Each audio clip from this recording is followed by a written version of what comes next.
Okay, everybody, welcome to our group sitting together. Hope you're doing well on this Sunday morning.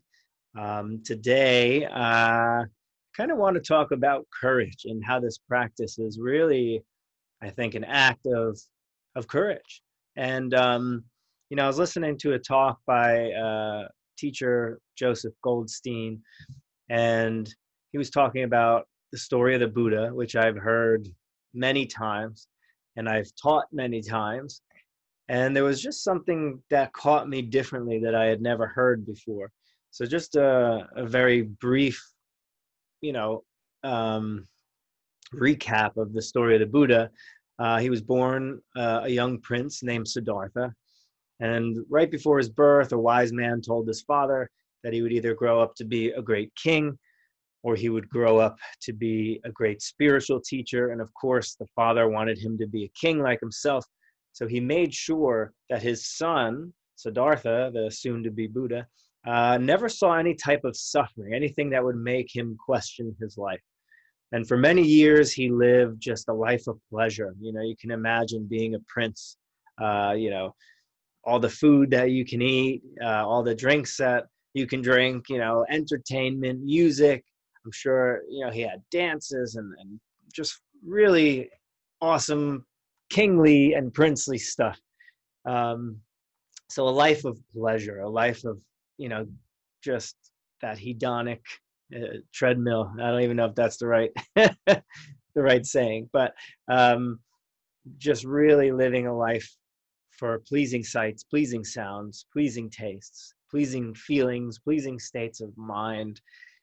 But he became curious as he got older about what was, outside the walls of his palace, and really what his people were like that he was going to be governing at one point. So he finally convinced his father to leave the palace and to go through the village and to, walk around and just take a look at what it's like. And the father tried to clean up the streets.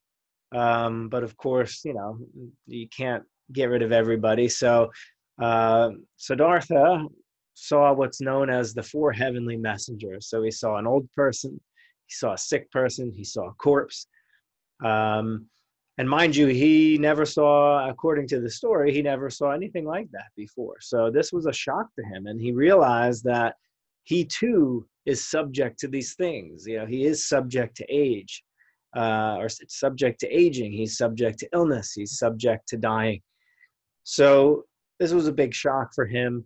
And the last of the four messengers is actually a monk that was sitting under a tree meditating, and he didn't know what that was. And he eventually was told that this is, a monastic person, a monk that leaves the world and kind of goes out to find liberation and freedom and all that fun stuff. So he was really shocked, as I'm sure we all are when something tragic or unexpected happens. And he decided to leave. He decided to leave his family. He had his wife and his son. He decided to leave that palace life and to go off into the forest. And he left it all behind because he was really in search of, the meaning to this question he had, or the answers to this question he had of suffering.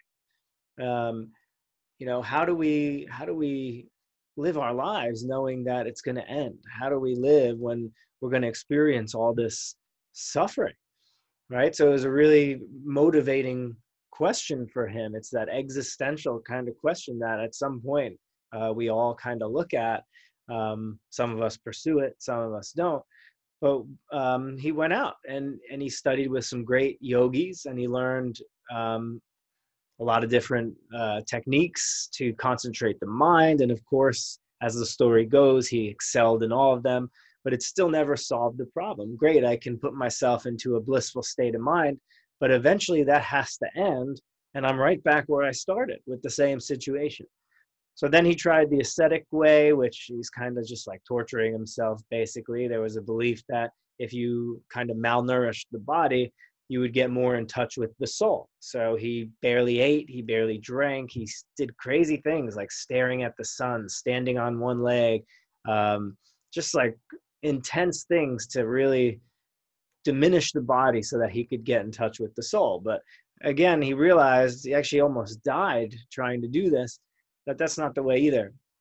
So finally he got himself back to health, and he ended up sitting under the famous Bodhi tree. And he's basically saying, I'm going to sit here until I understand, until I can wake up to the answer to this problem that I have, right? So he sat there, and of course he had his great awakening and enlightenment, and he became known as the Buddha, which just means the awakened one. And so the part of the story that I never really focused on was just his courage to face that uneasy question, the courage to look, to be willing to look and to sit with it, not running away, not trying to manipulate it, not try to make it better, right? He didn't make it the life that we have, or his life, better in the sense that we still have aging, illness, and death. It's not like he conquered that. It's not like it's some problem that needs to be solved, but he found a way to open to it and to see it clearly and honestly. And even under the Bodhi tree, there's the story of Mara, who's the, I guess you could say, he's the, I'm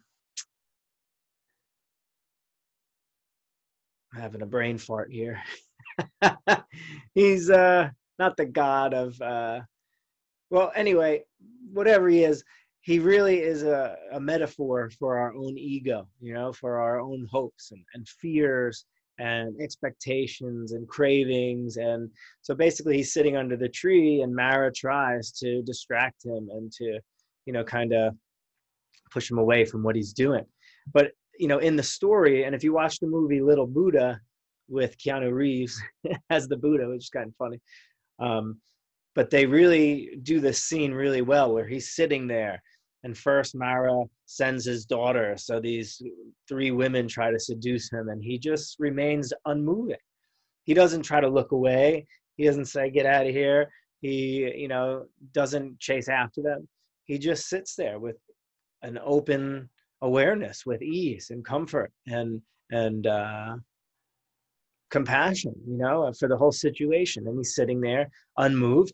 And because he doesn't move, they turn into old ladies, and then they turn into skeletons, and then they fall away. And then, the next one is like this army of demons, and they shoot these fiery arrows, and they're starting to all come towards him, and he remains unmoved. He's not afraid, right? He understands that they're just expressions of his mind, and that they can't really do anything. So they start to come at him, and then poof, they turn into lotuses. And it's really all symbolism. I don't think that really happened, obviously, but it's really a symbol of courage, right? Having the courage to sit there and face our minds, face ourselves, face our neurotic patterns, just face our deeply ingrained habitual tendencies. From an evolutionary perspective, the fear of death and those kinds of cravings and fears, and then also the ones that are created in our lifetime, whether that's, the feeling of being unloved, or an addiction, or, whatever it might be, worry, anxiety, just being willing to sit with them and open to them. And it takes such courage. And this practice goes against the grain of not only our makeup, from an evolutionary perspective, but also from our cultural perspective, right? To sit down and to allow, and to not try to get something, right? To not make it anything special. This is really hard stuff, and this is why, not a lot of people stick with the practice. Because, we come with our ideas. We come with our kind of consumer mind state of, if I'm going to dedicate myself, what am I getting? And we are very hedonistic in this country. We are about feeling good. and really look at your life. Look at your own life. What's motivating you to do these things that you do, right? And I guarantee there's some form of wanting to feel good, right? Wanting to have pleasant states of mind, wanting to have happiness all the time. So it's like, why do we need this perfect partner? So we can be happy. Why do we need this job?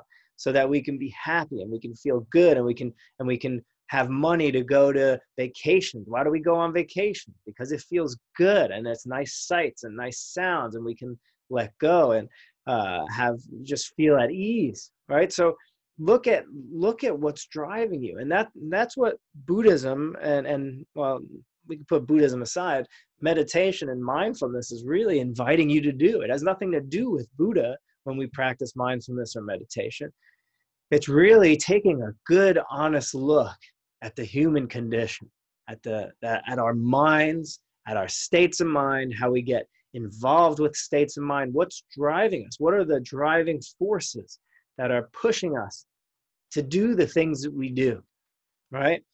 For so many of us, just cravings and desires and fears, they're just so much a part of who we think we are that we don't ever look. We don't even know that that's happening. We just think, I'm afraid, or I want this. But really, there's just these moments of mind that are arising and passing away.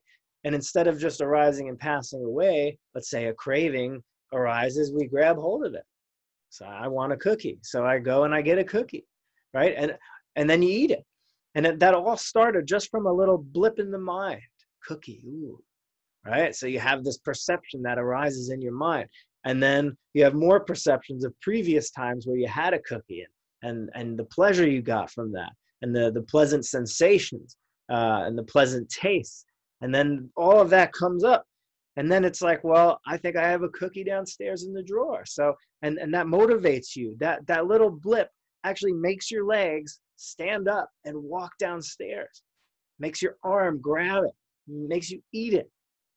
And this might sound like, duh, of course, but we're not paying attention. We don't know what's driving us. We don't know why we're doing what we're doing. And I'll tell you what, it takes tremendous courage to be able to sit down and look, And so many people sit down, my mind's so busy, I can't meditate. Everybody's mind's busy. That's the nature of mind, is just this busy kind of chaos, this flowing river, Yes, it does quiet down a little bit, but it's always, you want this, don't want that, push, pull, and that's just the way it is, and we learn to sit with it, just like the Buddha sat under that tree and a whole army of demons came at him. What great symbolism, because when you sit down on that cushion, sometimes it can feel that way. Your anxiety comes up, grief comes up, anger comes up, thinking about an argument you had, thinking about how you could have done something better in your life, thinking about what you want that you don't have. I mean, it's literally like an army of demons coming at you and attacking you. But the key is to not fight, is to not run away, right? You're not going into either of those extremes. You're not engaging and indulging in them and letting them become you. But you're also not saying, I don't want to look at this. I don't want to feel this. You're kind of just resting. It's kind of like the story of Odysseus when he goes through the sea of sirens. The sirens would sing this beautiful song, and it would kind of lure the people to drive their ship, and it would crash, like drive the ship right into the rocks. And that's what they did. They tricked the captains to drive that way. The sound is so beautiful, so amazing that they just can't help it. They drive that way and crash into the rocks, and they all die. But Odysseus, he tied himself to the mast, and he told his crew, put some stuff in your ear so that you can't hear it, and no matter what I say, no matter what I tell you, do not untie me. So he got to hear the sounds of the sirens without all them dying, right? And that's such a great analogy for what meditation is, that we're tying ourselves to the mast of awareness, to the mast of the present moment. And we're not allowing ourselves to get pulled into the rocks. We're able to hear the sound of the sirens without it costing our lives. And it, it's not easy. It's not easy. And it takes disciplined, dedicated practice. And there's never like this final moment where, aha, I got it. It's constant effort. And new things will constantly arise. Maybe you work with your anxiety for 10 years and that's great.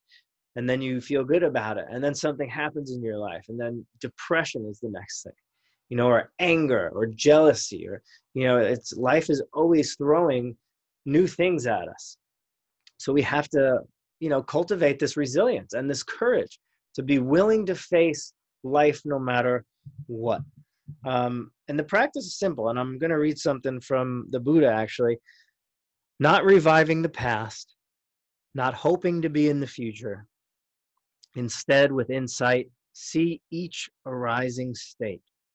Not craving after past experience, nor setting one's heart on future ones, not bound up in desire or craving.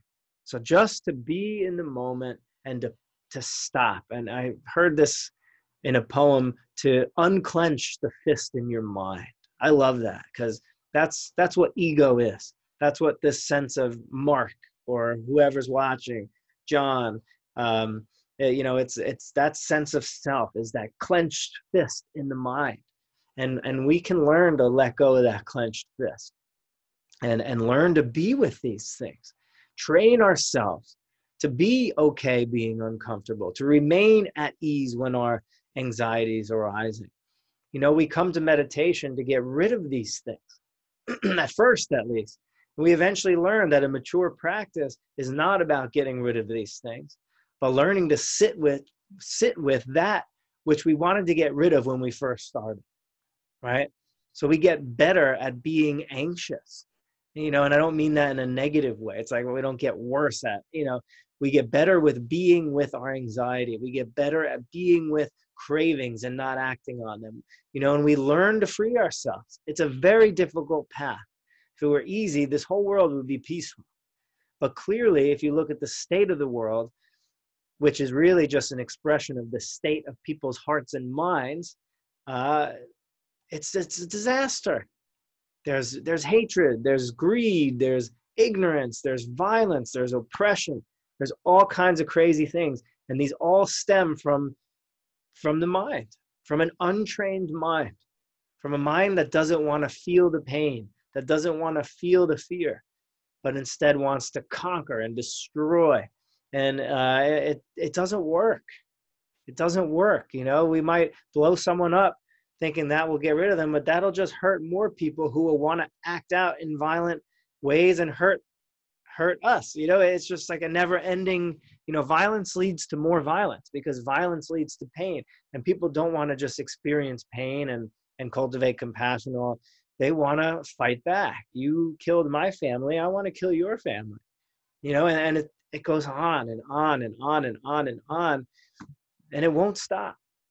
So to be able to have the courage to bear witness, to be really willing to feel the ouch of your own problems, of the problems in the world, of just the suffering, the immense suffering that war causes, that pandemics cause, that people just cause each other, that people cause the planet. To be able to bear witness, not to become a passive observer, but to not act from that place of reactivity that everybody else is reacting from. And it's very hard to not bite the hook. And you need to practice, not just sitting on a cushion.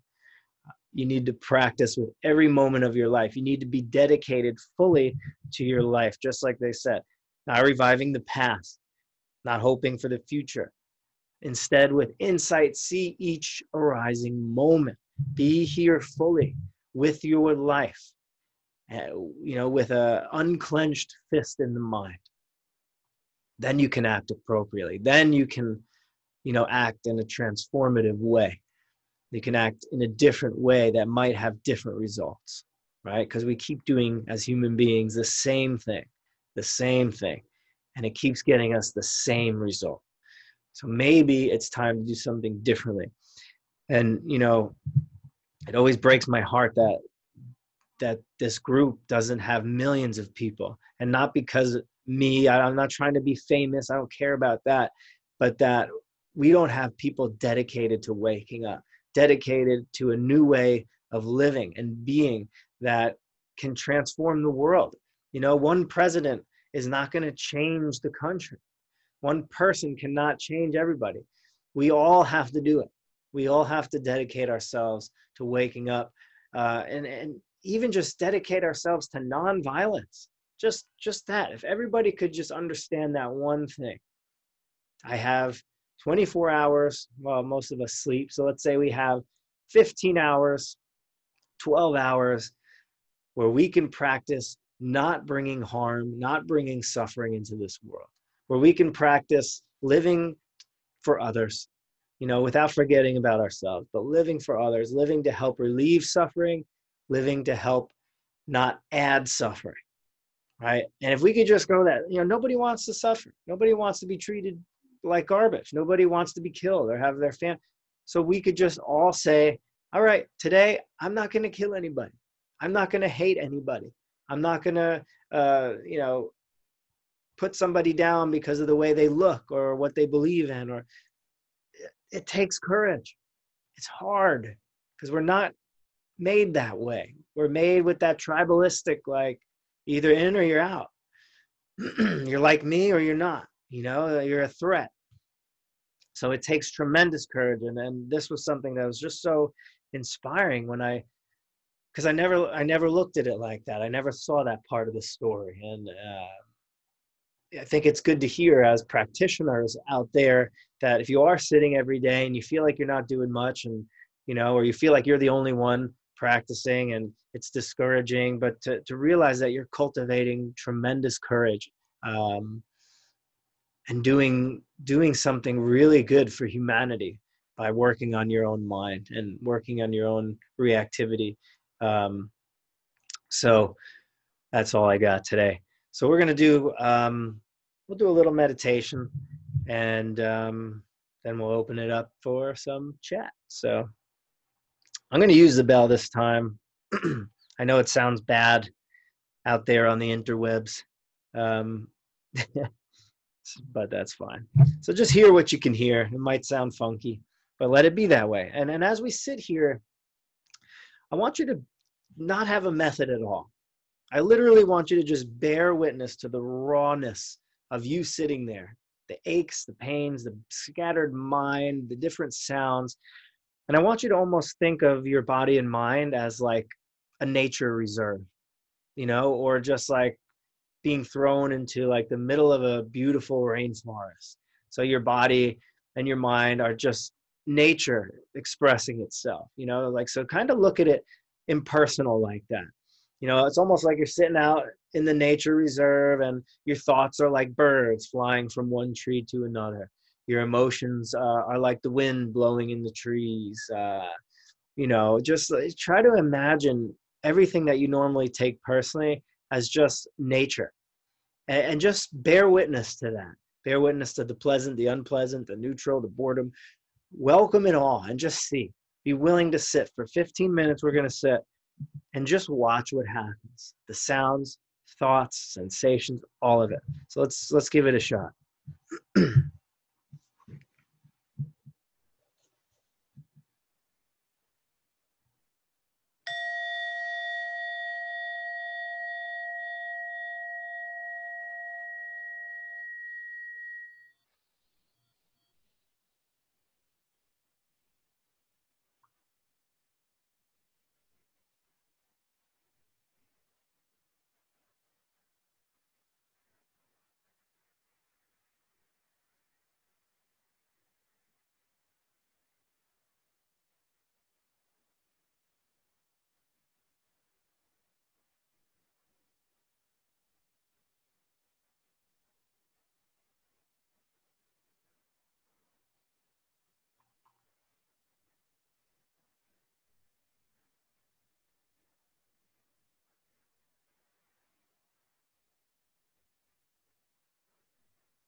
So in a moment, you're going to hear the bell again. And again, just listening to whatever extent you hear it.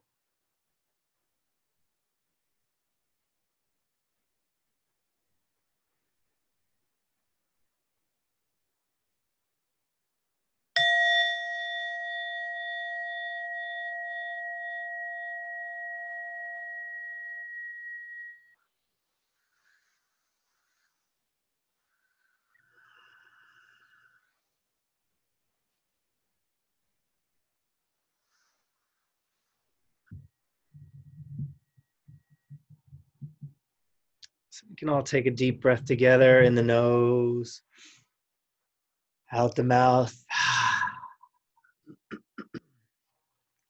Slowly open the eyes.